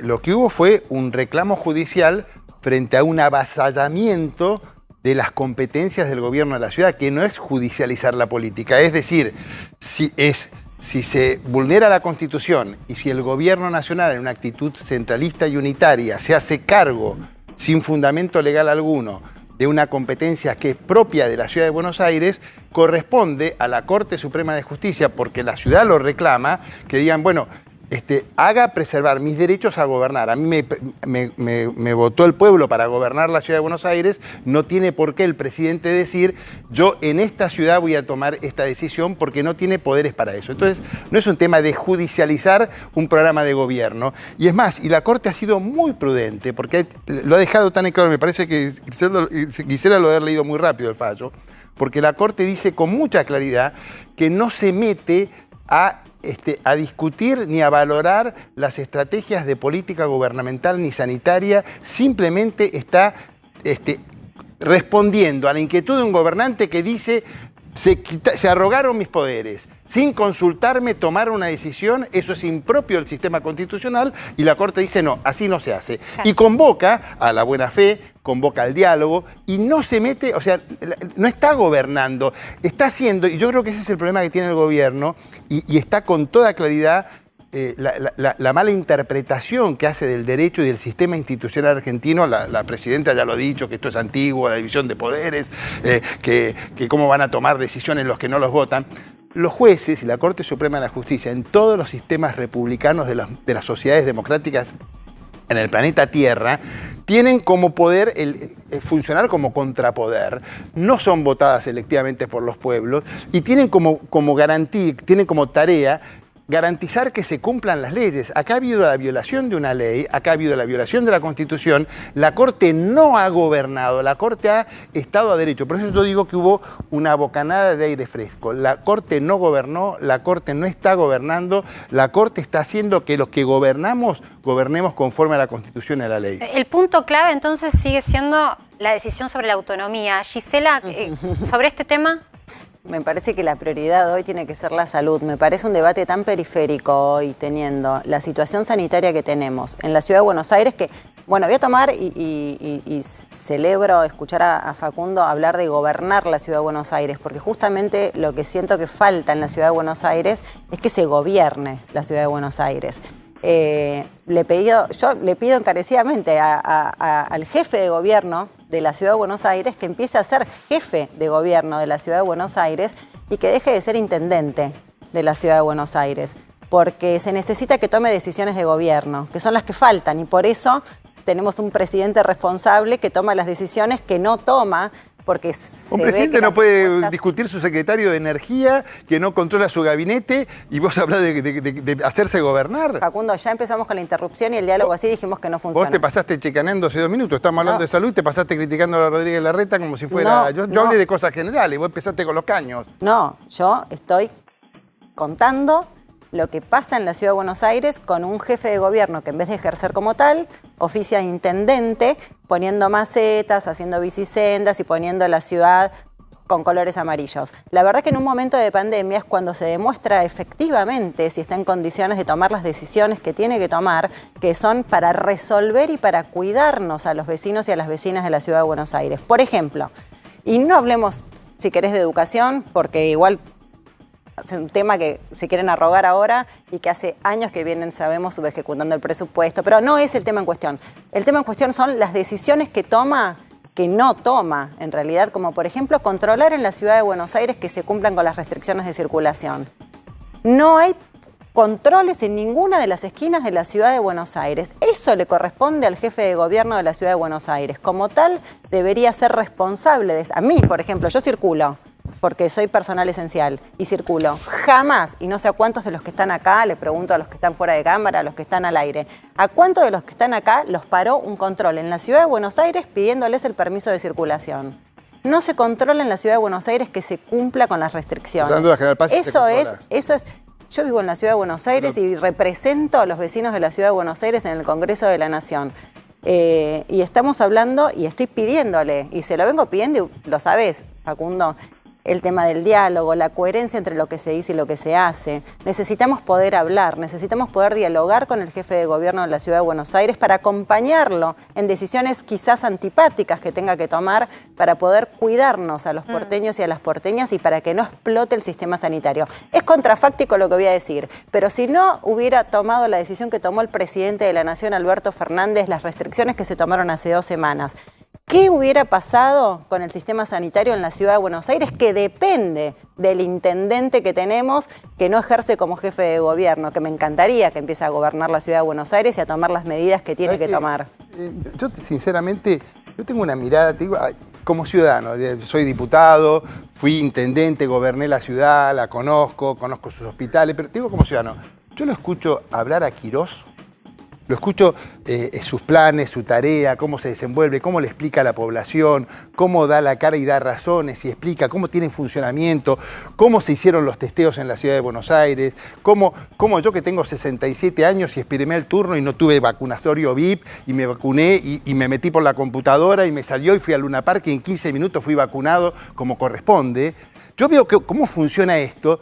Y que vos me digas que acá hay un intendente que cubre macetas, cuando todos los que nos están viendo y se han testeado y se están vacunando con una eficacia excelente, con un modo y una atención y un seguimiento. Y cuando tuve COVID, que también tuve un seguimiento, y no porque COVID, fuera diputado. Sí. ¿Y te vacunaste? Me vacuné después, porque había pasado el tiempo que corresponde y me vacuné después. Con lo cual me dice que no tengo que... No, por eso me quedé debería pensando, necesitar la segunda vacuna. Pero te quiero decir, esta idea que están dando de que la ciudad no tiene gobierno, que tiene un intendente que hace macetas, yo veo una eficacia y lo contrapongo con el alarmismo, el patoterismo, lo de Keplas y Golán, que generan terror y pánico en la población.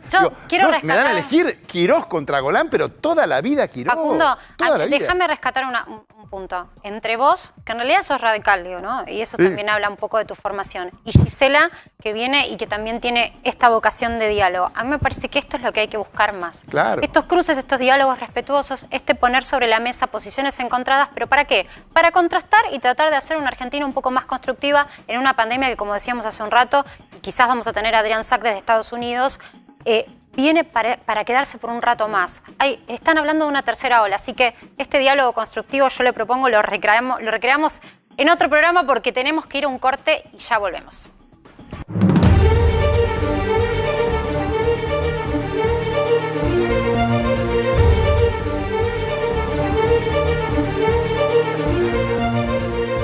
Seguimos en Dicho Esto y seguimos con compañía de Gisela Marciota, que tuvo la gentileza de acercarse para discutir un poco lo que fue el debate de hoy por este fallo tan polémico y tan duro también de la Corte Suprema de Justicia. Bueno, repasábamos juntas tu posición. Pero yo me preguntaba también por la otra situación que tiene Argentina, que es muy urgente, que es atender en el frente legislativo otras situaciones que no nos tienen que tapar la pandemia, que son también urgentes. Gisela, yo sé que vos venís trabajando mucho en lo que respecta a la materia de la violencia de género. En este punto quisiera que me expliques un poco por qué vos decías o por qué manifestaste públicamente que no sirve más el botón de pánico, que hay que dejar esto de la perimetral porque no funciona, y cuál era tu propuesta. Mira, estamos trabajando y está bueno que hablemos, porque la violencia por razones de género es un tema del que nos venimos ocupando desde hace mucho tiempo, pero lo cierto es que con la pandemia y con el tema de la cuarentena, la violencia intrafamiliar se incrementó muchísimo en el último tiempo. Lamentablemente y seguramente mientras nosotros estamos hablando acá, alguna mujer está siendo asesinada por un varón, probablemente. Esa es la realidad en la que estamos hoy. A partir de esa realidad hay muchos proyectos que se presentaron, pero hay uno puntual vinculado a esto que vos decías, porque la perimetral demostró que no funciona, que fue una buena intención, pero que no funciona. Hay mujeres que murieron porque se violó esa perimetral, porque no se cumple, porque nadie la controla. Y cuando se denuncia que no se controla no pasa nada. El botón antipánico no funciona. A veces no lo tenés cerca, llegás tarde al botón antipánico, no llegaste al botón antipánico y perdiste la vida.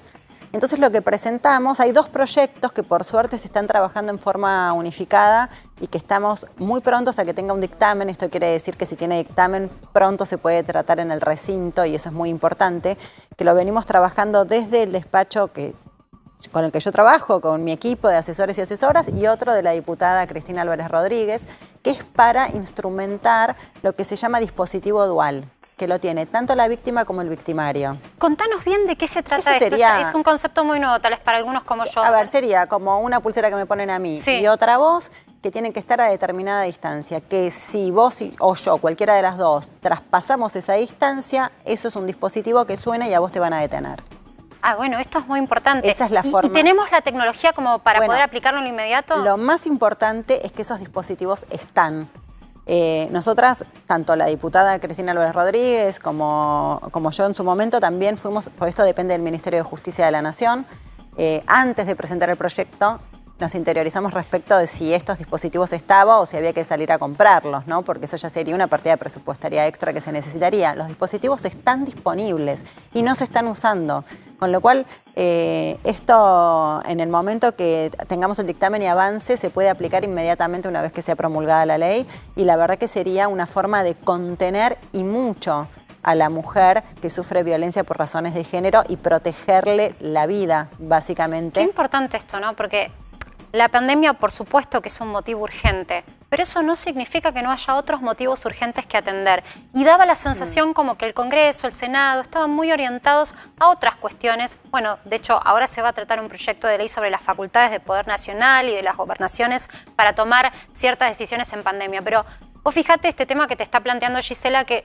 no se está atendiendo, ¿no? Y que es importante porque además se han probado métodos y hasta ahora, como vos decís, evidentemente no con tanta eficacia. Y hay muchos ¿Cómo estamos proyectos. de tiempo? ¿Crees que esto puede salir en inmediato? Soy muy optimista por la celeridad con la que se está tratando y la responsabilidad de esta celeridad que se tiene respecto de estos dos proyectos que se están unificando. Justamente la idea de unificarlos es para que se pueda hacer más rápido y no seguir debatiendo que uno que el otro, si los dos tienen el mismo espíritu. Estamos buscando absolutamente lo mismo. Así que en este sentido soy muy optimista. También presenté otros proyectos que están vinculados a erradicar y a la concientización sobre la necesidad de erradicar la violencia por razones de género, y uno tiene que ver precisamente con la obligatoriedad de la capacitación de Ley Micaela para todos los medios de comunicación y para los comunicadores y para quienes son parte de las empresas de comunicación de la República Argentina.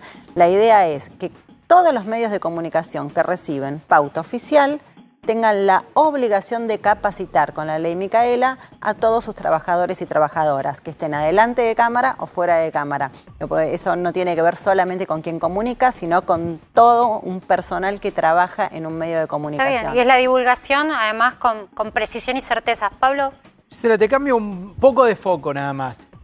¿Cómo viste la evolución de la seguridad durante lo que fue la pandemia, tanto principalmente en la ciudad, porque sos diputado de la ciudad, pero quizás un poquito más también en la provincia de Buenos Aires? Mira, Yo trabajo mucho en la Ciudad de Buenos Aires porque, bueno, es el distrito en el que vivo y además en el que recorro diariamente, no solo por vivirlo, sino además porque lo trabajo al distrito, ¿no? Y porque lo represento en el Congreso Nacional.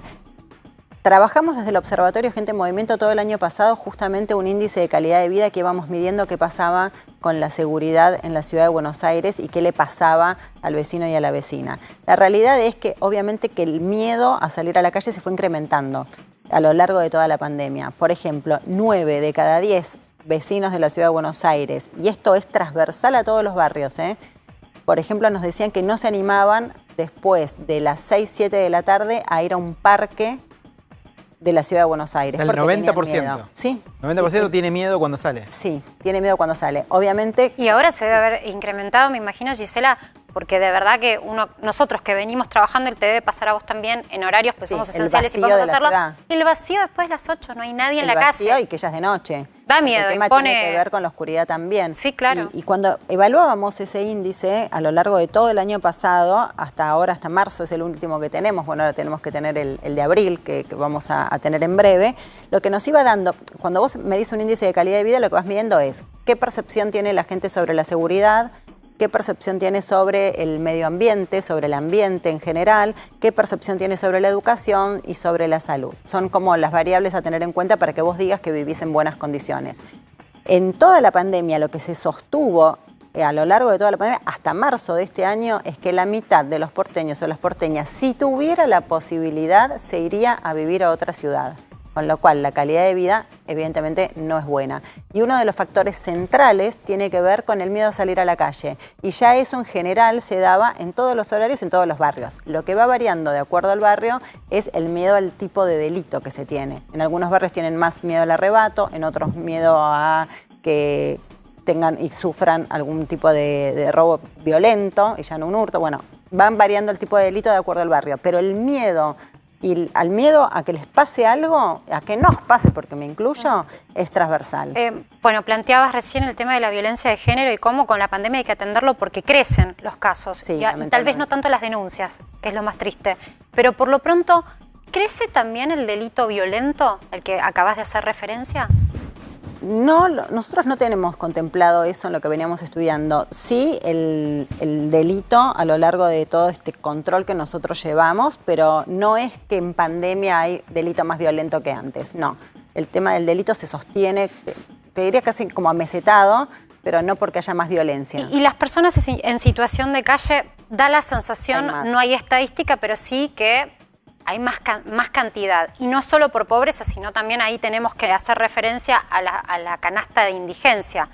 La realidad es que al aumentar los precios, lo explicábamos ayer con el ministro Arroyo, la metodología de medición de pobreza e indigencia en Argentina se compone de precios. Particularmente en el caso de la indigencia vos tenés una canasta básica de alimentos, ¿sí? La canasta de alimentos. La canasta alimentaria, al subir los precios, la inflación lo que hace es hacerla más onerosa y costosa, y no así los ingresos de la gente. Entonces, al no poder acceder, hay más cantidad de gente debajo de ese umbral de indigencia. Pero se ve, ¿viste? Más allá de la estadística fría, se ve en la calle. Sí. Más gente en situación de calle literal. Sí, y hay una enorme falta de contención ahí del gobierno de la Ciudad de Buenos Aires a la gente en situación de calle. Y también una falta de contención muy grande respecto de llevar una política activa de contención a las consecuencias económicas de la pandemia. Porque la verdad que uno no tiene ni una, ni dos, ni tres. O sea, te sobran dedos de la mano. O sea, ninguno usarías para decir cuáles fueron las medidas que el gobierno de la Ciudad de Buenos Aires aplicó para contener la situación y las consecuencias económicas de la pandemia. Me refiero a, por ejemplo, con esta situación tan vulnerable, ¿no? En particular, ¿qué proponen ustedes? Por ejemplo, lo primero que tenés que contener son los comerciantes que se ven afectados directamente el año pasado por el cierre total, que ahí estuvo interviniendo mucho el gobierno nacional, ¿no? Con los ATP, con Repro. Pero ahora tenés los Repro 2. Claro, pero eso es del gobierno nacional. Eso es gobierno nacional ayudando a comerciantes de la Ciudad de Buenos Aires, ayudando a comerciantes de todo el país, sí, pero también a los de la Ciudad de Buenos Aires. Digo, me parece importante como diferenciar, digo, porque cuando el gobierno nacional contiene a los comerciantes de la Ciudad de Buenos Aires, está bien, ¿no? Y bueno, ¿y qué pasa con el gobierno de la ciudad? ¿No contiene a los vecinos y a las vecinas? ¿No hay ninguna medida que les ayude a aflojar el bolsillo un poquito? Porque ¿Y cuál propones concretamente que se pueda hacer ¿Qué pasó desde la con ciudad? los impuestos? ¿Qué pasó con el la impuesto? discusión de los impuestos, yo un día quiero invitarte para que hablemos un poco de eso, porque la verdad es que todos sentimos una carga impositiva tan alta, pero vos decís que hay margen ahora como para bajar impuestos a nivel ciudad. A ver, yo digo, no sé si hay margen o no, sino lo que digo es, se tiene que pensar una política de contención en la ciudad de Buenos Aires para las consecuencias económicas de la pandemia. Es una ciudad con muchos recursos, los recursos existen y están, es una de las ciudades más ricas de la República Argentina y de Latinoamérica, te diría, con lo cual es una decisión política contener o no contener. No solo a los comerciantes, mira, el año pasado, cuando estábamos todos en fase 1, que casi todas las compras se hacían virtuales y que casi todas las compras se tenían que pagar con tarjeta de crédito porque se compraba todo virtualmente y por internet. El año pasado al jefe de gobierno se le ocurrió crear el impuesto al consumo con tarjeta de crédito. O sea, justo cuando más necesitaba. Y ellos manifestaban que era una compensación, Gisela, porque le habían quitado, iba todo camino a quitar la coparticipación y ya estaba pensado una suerte de compensación. Otra vez, esto lo expliqué un montón de veces, que otra vez es un manejo comunicacional, que son muy buenos en eso, pero que no se ajusta a la realidad. Digo, por no decir que mienten, ¿no? Pero no se ajusta a la realidad. No se le quitó nada, sino que se reasignó algo que se le estaba dando en forma inconstitucional y discrecional desde hacía muchos años, que lo había hecho el entonces presidente, el ingeniero Mauricio Macri. Digo, ese dinero, esos puntos que se le dieron y que estaban destinados a lo que era el traspaso de la policía a la ciudad de Buenos Aires y a las fuerzas de seguridad hacia la ciudad de Buenos Aires, pero que se habían excedido en los puntos que se le habían pasado a la ciudad de Buenos Aires en forma discrecional y de espaldas al Congreso de la Nación. Era algo que si se hacía tenía que pasar por el Congreso de la Nación.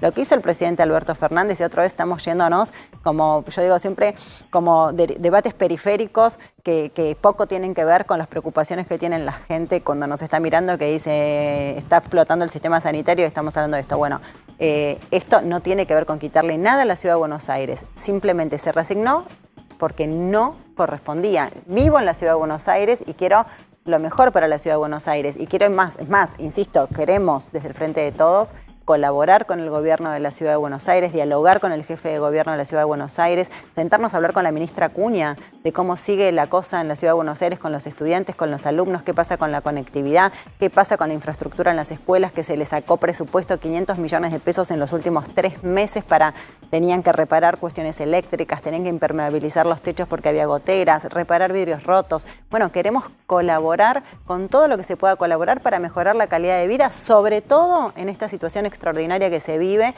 donde necesita la Argentina, los vecinos de la ciudad de Buenos Aires, los argentinos y las argentinas necesitamos. Esto que vos venís diciendo desde que me senté acá y te vengo escuchando.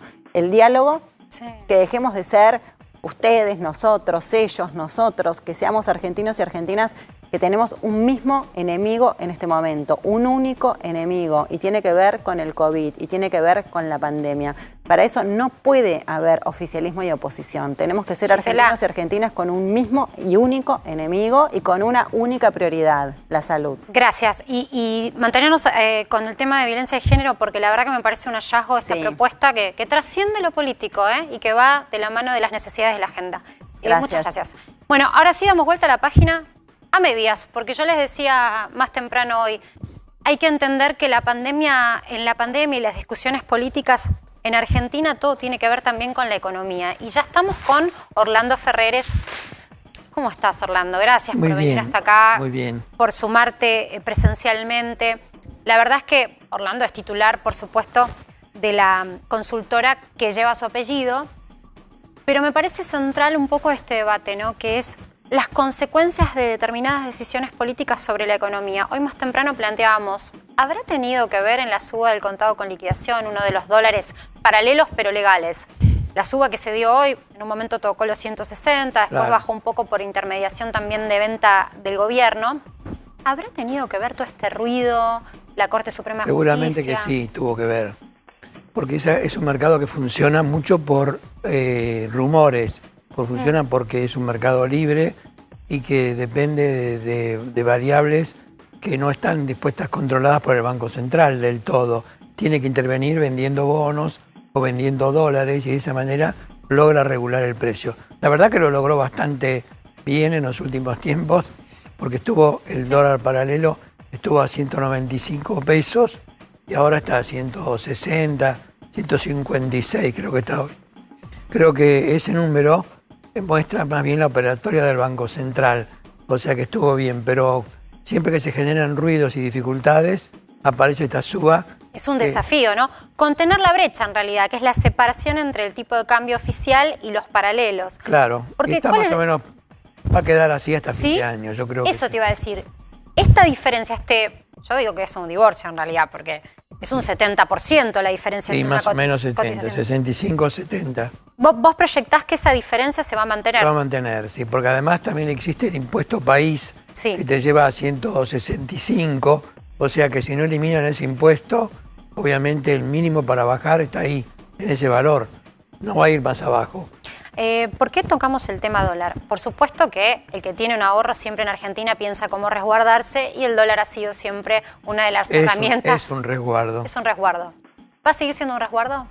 Yo creo que sí, va a seguir siendo un resguardo porque en Argentina se confía mucho en otras monedas y la moneda más confiable acá para los argentinos es el dólar. Obviamente también tiene una inflación que puede ser hasta el 2% anual, todavía no lo es, pero puede llegar a ser, y esa es lo que está establecido ahora por Biden, que hasta que no llegue a 2 no, van a seguir poniendo dinero en el mercado. Pero yo creo que la Argentina confía mucho en el dólar y tiene confianza de que se va a mantener en el tiempo su valor. Mantener, pero digo, ¿no ves un escenario, pese a ser un año electoral, un año de pandemia, un año donde hay puja política, ¿no ves un escenario en donde salte el dólar y de pronto tengamos una situación de nerviosismo como se vivió el año pasado? Yo creo que no va a haber esa hecatombe que salta el dólar, no tiene ningún límite. Yo creo que no. Hoy, por ejemplo, nosotros calculamos el índice de precios al consumidor que lo sacamos del mes de abril y nos dio 4, ¿no? Pero quizás al INDEC le va a dar algo menos, pero también estos son ruidos que a veces generan los propios mercados, que están teniendo una inflación muy alta. Entonces la gente dice, bueno, ya hace mucho tiempo que tienen el tipo de cambio muy controlado, tendremos que dejarlo subir. ¿Sabes qué? Miro para abajo porque me anoté, hice los deberes, me anoté una frase de tu último informe que me dejó pensando, digo, qué terrible la problemática que tiene Argentina con su economía. En la última década Argentina superó todos los años el 20% de inflación anual. Es decir, no encontramos en el registro de los últimos 10 años inflación menor al 20%. Tal cual. ¿Qué nos pasa? ¿Por qué otros países desde mucho más tiempo, salvo algún año de la convertibilidad, los demás desde el año 1945 hasta ahora, siempre ha habido 15, 20, 50, hiperinflación 2 veces. O sea, es un país que no controla el gasto público y cubre la diferencia con emisión. Entonces esa expansión monetaria es lo que produce un aumento muy grande de los precios. Hay una realidad también, ¿no? Uno mira en pandemia y se reclama también asistencia de distintos sectores, ¿no? Claro. Asistencia por parte del gobierno a sectores vulnerables. Pero no solo a los sectores más pobres de la Argentina, sino también ahora la clase media que dice con estas restricciones estoy no mal. puedo facturar, estoy mal, ayúdame. Hay como una demanda, más allá de que es un año electoral, hay una demanda de asistencia por parte del gobierno. Y la realidad es que no hay caja. Con lo cual, esto que planteás vos de la emisión, pareciera ser que es difícil que se corte este año, ¿no? No es difícil, no se va a cortar. Porque además la recaudación está aumentando bien, la de la AFIP. Está dando más resultado que los gastos. O sea, hay un superávit, no un superávit, sino un menor déficit fiscal que el previsto para el trimestre. O sea, si tenía que ser 3,5%, 4,5% para el año, hasta ahora no se va cumpliendo, o sea que está debajo de ese número. Pero eso no significa que el año pasado no emitimos mucho dinero. Llegó hasta 100% la expansión. Ahora está bajando porque se usaron mecanismos de control. Pero de todas formas es muy alta la expansión que hay. A mí me gusta mucho porque, bueno, sos maestro de muchos economistas. Digo, me parece interesante Tenemos bastantes. Un montón. Pero me parece interesante que hablas fácil como buen docente que sos. ¿Qué opinás del control de precios y cómo lo explicamos a la gente si funcionan o no? porque esta es la propuesta del gobierno, atacar con el control. Hay 70.000 productos hoy o precios de nuestra economía que están bajo control, es decir, que para aumentar o retocar su precio se tiene que sentar el empresario, el productor, a negociar ese precio y a justificar esa suba con la Secretaría de Comercio. Claro, bueno, no está atacándose la causa principal, que es la parte macroeconómica, sino el aspecto secundario de la inflación, que son los costos, los precios, las tarifas, electricidad, gas, etcétera, los distintos componentes del costo que hacen que ese precio repercuta en la inflación. Pero yo creo que ahora, digamos, me parece que se están dando cuenta, por lo menos lo que dijo Guzmán, que el problema inflacionario es un problema macroeconómico y que después viene un aspecto secundario, que son las repercusiones de los distintos costos y que hacen a una especie de repercusión secundaria. Es una causa también, pero secundaria. La causa principal es monetaria. Entonces, bueno, yo creo que te lo explico bien. Hay una causa principal y otras que son causas secundarias. Subyacentes. Entonces no hay que quedarse en la secundaria porque esa no te va a arreglar el problema. Ahora, ¿qué proyección de inflación tenés para este año? Nosotros tenemos varios escenarios. Un escenario que es el más probable, que nos indica alrededor del 50% de inflación.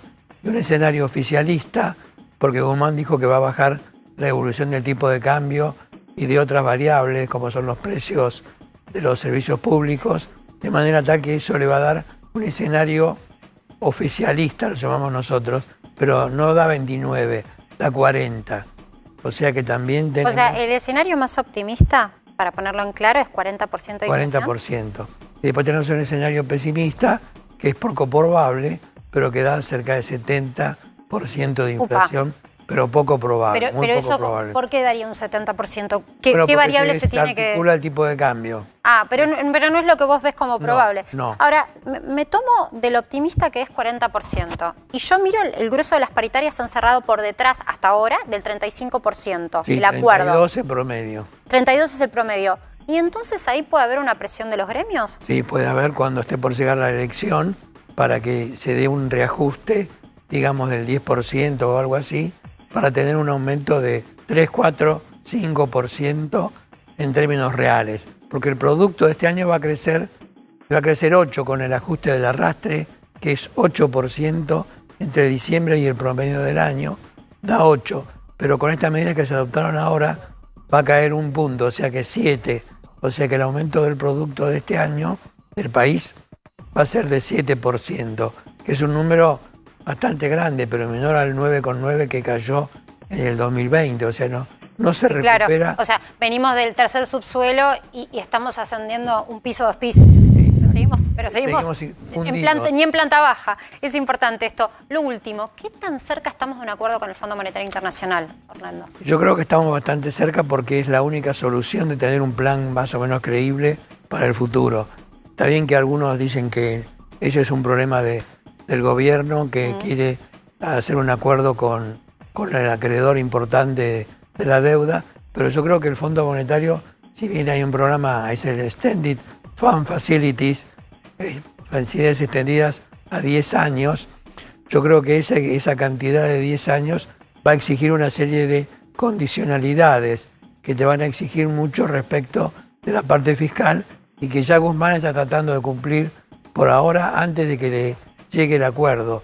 Yo creo que ahora Guzmán, por lo que sé, va a acompañarlo a Alberto Fernández en el viaje que hace a Europa, y entonces París, yo Italia. creo que van a ir a varios lugares donde él ya estuvo, donde lo va a acompañar para decirle, digamos, que se ve que se mantiene la unidad de economía y que está todo bien, digamos, que no hay tanto problema como se surgió en los medios, que yo creo que es más real que de los medios, pero con el subsecretario de Energía Eléctrica. Pero yo creo que el acompañarnos en el viaje a Europa lo va a ayudar bastante a Guzmán a reforzarse. Ahí, digamos, en eso le va a dar un poco de estabilidad al gobierno, y entonces el acuerdo con el fondo, que era tu pregunta, yo creo que se puede llegar a confirmar una vez que se esté superado eso. Gracias, Orlando. No es economista, es maestro de economistas. Muchas gracias. Muchas gracias por acompañarnos hoy Gracias de manera a vos. presencial. Bueno, volvemos al tema educación porque, por supuesto, después del fallo de la Corte, se abre la polémica y el capítulo siguiente es el capítulo del Congreso, es decir, cómo va a ser esta discusión del proyecto de ley que hoy nos confirmaba el Chino Navarro más temprano, va a seguramente tratarse después del 20, va a entrar este proyecto que se está escribiendo para discutir justamente la autonomía que va a tener el Poder Nacional y cuál va a ser la autonomía de las gobernaciones, de las provincias, sobre este tema que tiene que ver en principio con la educación, pero después va a haber otros temas. A ver, me voy a dar vuelta, chicos, y perdón que haga lío al aire, pero quiero hablar con Pablo, porque Pablo tiene información de este tema. Sí, a ver, Congreso de la Nación. Hay dos capítulos fundamentales. Uno tiene que ver con qué pasa con el DNU que está vigente y que se tiene que tratar en el Congreso. Bueno, a ver, en el Congreso hay mayoría suficiente para aprobar el DNU que rige actualmente de suspensión de clases presenciales, entre otras restricciones. Sí. ¿Por qué hay mayoría? Porque es diferente la ley para aprobar un DNU que para aprobar una ley. Sí. Con que una de las dos cámaras acepte el DNU ya está vigente. Y en el Senado el oficialismo tiene mayoría absoluta para poder aprobar el DNU. El segundo capítulo tiene que ver con la aprobación, con el proyecto de ley que presentaría el gobierno a fin de esta semana, principio de la semana que viene, para que le deleguen facultades para aplicar restricciones a partir de la pandemia. Bueno, ¿qué pasa con esto? Este proyecto va a entrar, seguramente, esto no es información lo que te voy a decir, seguramente entre por el Senado. ¿Por qué? Porque es donde está más fácil la cosa para que se apruebe y después pase a diputados. Entonces, en el Senado el oficialismo cuenta de base con 39 votos, se necesitan para poder aprobarlo 37. ¿Y en diputados eso de base. ¿Cómo estaría la cosa? Bien. Eso es, Senado pasaría por un tubo sin mayores dificultades y además hay una cuestión provincial que tiene que ver con que en el Senado están todas las provincias. Claro, en diputados hay más volumen de diputados. Vos hoy mencionabas más temprano, lo repasamos, la disidencia que había, ¿no? En algunas provincias. Ya vimos cómo en el Consejo Federal de Educación 22 provincias apoyaron la medida del gobierno de estos indicadores epidemiológicos para ver cuándo se suspendían y cuándo no las clases presenciales. Diputados. Y acá viene el gran tema. Ay. El gobierno puede llegar a los 129 votos que necesitan diputados con ayuda de sus aliados. ¿Quiénes son los aliados? Los aliados acá son... empieza la negociación. Bueno. ¿Viste esas sillas calientes que uno no conoce tanto y empiezan a cobrar mucho valor en este tipo de votaciones? ¿Quiénes son los posibles aislados? No, por favor, que no los aíslen más, que ya tenemos, acá aparte tenemos a todo el equipo aislado. ¿Quiénes son los posibles aliados? A ver. El bloque que se llama de los Ramones, que es el que preside el diputado José Luis Ramón de la provincia de Mendoza. En general votan con el oficialismo. Por otro lado, el bloque que integran los labañistas más los diputados de Córdoba. ¿Sí? Esos dependen de la negociación política. Y si hoy mira uno a Schiaretti, ve que no apoya esta idea de suspender las clases presenciales, con lo cual ahí podemos tener alguna cuestión de algún gesto de independencia. Los diputados de La Baña, Graciela Camaño, por ejemplo, una mujer difícil. No podemos decir que sea una aliada automática del gobierno nacional.